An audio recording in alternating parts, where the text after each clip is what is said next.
How's it going out there, YouTube? My name is Jesse, and I am back for another comic book video. I said at the end of my last video that in the month of May, I'm going to be covering Fawcett comic book characters. That would be this poster right here in the background. Captain Marvel. This is a perfect example of Fawcett, which I've talked about Captain Marvel many times in the past. Yes, I'm going to be doing a whole month of Fawcett comic book characters. Now, I have covered a bit of characters in Fawcett. I did a pretty good review on Bullet Man, if you want to see the Bullet Man review. Now, as I said, I've mentioned Captain Marvel in a number of different videos, usually the countdown ones. So, I'm not going to go too far into his powers when I do the Fawcett comics, but I do want to mention some of the other people that are involved with the Shazam storyline, only in the realm of Fawcett comic books. I'm not going to explore Captain Marvel, or as he's been known, Shazam, in the DC era or any of that. It's just going to be what they've done in Fawcett comics, and maybe some obscure characters that you may not have heard of before, like I have done in the past. So if there's anything that you want to see from Fawcett comics, just go ahead and let me know, and I'll try and find as much information as I can on that and add it to the month of Fawcett comics. Now, I know that there was some more heroes that I was going to do Golden Age reviews on from the continents around the world. I'm not quite sure how I want to do those yet, so those will be coming after the month of Fawcett. But I do have an interesting one for this one. He appeared right at the beginning of the Golden Age, and he also appeared in Project Superpowers that was produced by Dynamite Entertainment, and we'll get into that.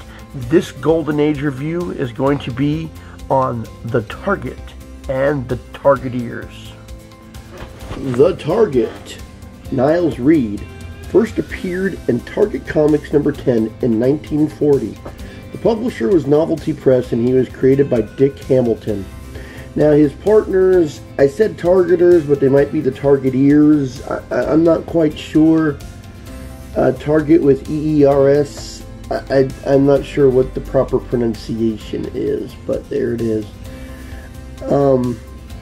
The Target would appear in AC Comics as part of their Mystery Man comics, but I think it was just a single issue.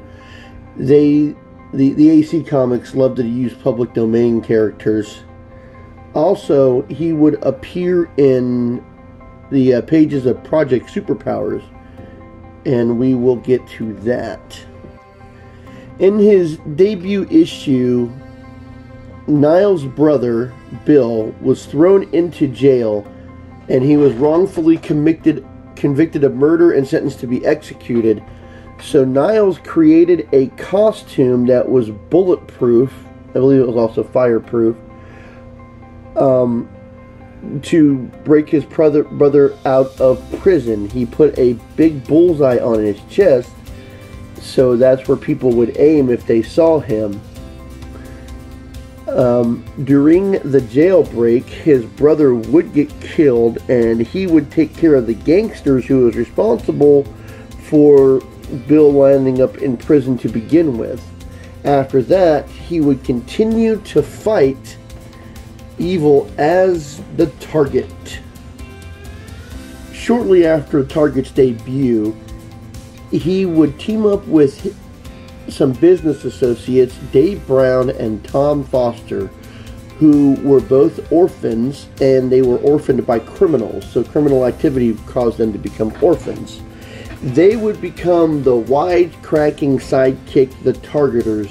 Now, all of them would wear the costumes that were bulletproof, and they would all wear targets on their chest, because that's where they wanted them to aim. I'm guessing that was the most armored part. Now, I do believe that Niles was the one who wore mostly yellow. Now, the other two would be mostly red and blue. I'm not sure which one wore which one. I just know that they, the colors would usually differ back then based on who was coloring them in, but they tried to keep them as consistent as possible. Usually the main character wore yellow, but I guess they differed during the sidekicks. Now, in issue 29, they were enlisted to fight in World War II. I'm not sure how long that was for. I've been able to read some of the history on the fandom, and apparently they were all enlisted into different military occupations, so they didn't interact as much in their civilian identity, but they did still fight crime. Some of the foes, besides the Nazis that they fought in World War II, of course, would be Hammerfist, who was a gang boss, and the beautiful princess Hohochu. Now, in their adventures, okay, a little more information I was able to find. They had the secretary Tina, who at times would either help them or need to be rescued by them as the plot dictated. Now, with Niles, Dave, and Tom being in different parts of the military, one the Army, one the Navy, and one the Marines, they would tend to focus on one of them at a time, so they didn't always appear together in the comic books. After the war was over, they would form their own private investigation firm known as the Troubleshooter Agency, where I'm guessing they would be the private investigators, and the targets, they would make it seem like Target and was helping them. Okay, Target has no superpowers. The suit that he wears is an indestructible metal fiber suit, as that's how it says it is. Bulletproof and grenade proof, and he has special darts that he can hurl at incredible speeds. Okay, I hope I didn't jumble it too much. Now we're going to get into their arc, sort of their story arc, and Project Superpowers. So if you're interested in reading Project Superpowers, we're entering spoiler territory.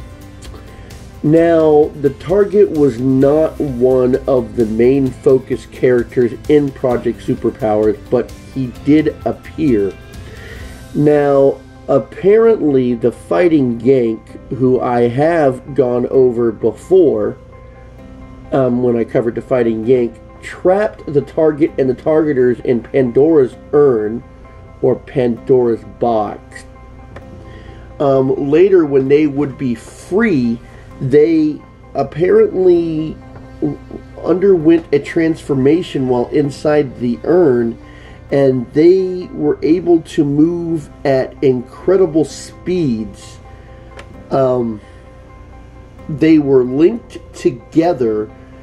It appeared that they might have, all three of them, been inhabiting the same time and space, and they were all existing in that same time and space simultaneously. So it was three of them all in one, moving at super speeds. Now, let's see, the main Target character, Niles, would actually be killed by Captain Future, who actually turned out to be Zeus. Now, I don't know if Captain Future, who I do want to get into later in the future, was actually Zeus when he appeared in the Golden Age comics, but this is who he was in Project Superpowers.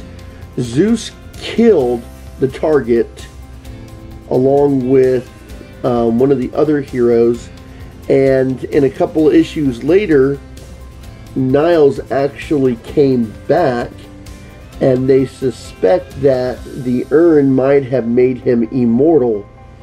Now, upon being killed, all three of them were separated, so they weren't fused as one hero anymore.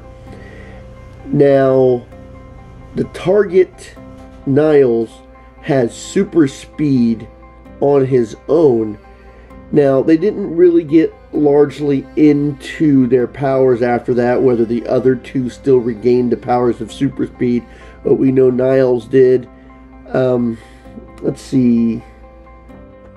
The target and the targeters would appear for the large hero battling the main villain climax at the end of the story. And that just about covers the target and the targeters. I have not been able to find any information on their appearance in the AC comics, but that is all the information that I've been able to find. Well, I hope you enjoyed this video. In all fairness, I picked out this character because I was reading the Project Superpowers storyline, and this guy piqued my interest, and I thought, hey, why not? So like I said, I hope you enjoyed this video. I hope you learned something about this hero.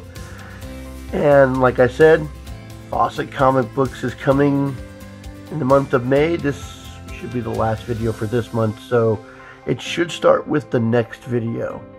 So until next time, I'll be seeing you.